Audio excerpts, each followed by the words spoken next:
ভারত বিরোধী তৎপরতা চালাতে কোনো শক্তিকে শ্রীলঙ্কার মাটি ব্যবহার করতে দেয়া হবে না, এমন হুঁশিয়ারি শ্রীলঙ্কার প্রেসিডেন্ট অনুরা দিশানায়েকের। দিল্লিতে প্রধানমন্ত্রী নরেন্দ্র মোদীর সঙ্গে সাক্ষাতে তাকে এই বিষয়ে আশ্বস্ত করেন দিশানায়েক। দেউলিয়া শ্রীলঙ্কা নানা সময় ছিল কট্টর ভারত বিরোধী।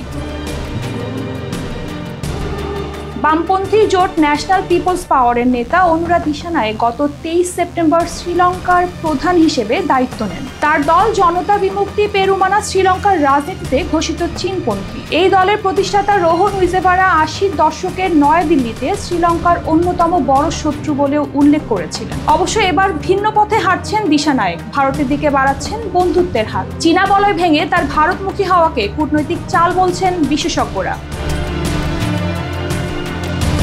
করোনা পরবর্তী সময়ে অন্য দ্বীপরাষ্ট্র মালদ্বীপের সঙ্গে টানাপোড়েন শুরু হয় ভারতের। সমুদ্র নজরদারিতে মালদ্বীপ হাতছাড়া হয়ে যাওয়ায় শ্রীলঙ্কার সঙ্গে কূটনৈতিক সম্পর্ক জোরদারে ব্যস্ত হয়ে পড়ে দিল্লি। গত 2 বছর বিভিন্ন সময় শ্রীলঙ্কায় চীনের গুপ্তচর জাহাজে আনাগোনার উদ্বেগ বেড়েছে মোদী সরকারের। এ আবহে দিল্লি সফরে গিয়ে দ্বিপাক্ষিক সম্পর্ক জোরদারে মোদীর সঙ্গে বৈঠক করেছেন দিশানায়েক। জানান, দুই দেশের দ্বিপাক্ষিক স্বার্থ বিবেচনায় সমঝোতায় এসেছেন তারা।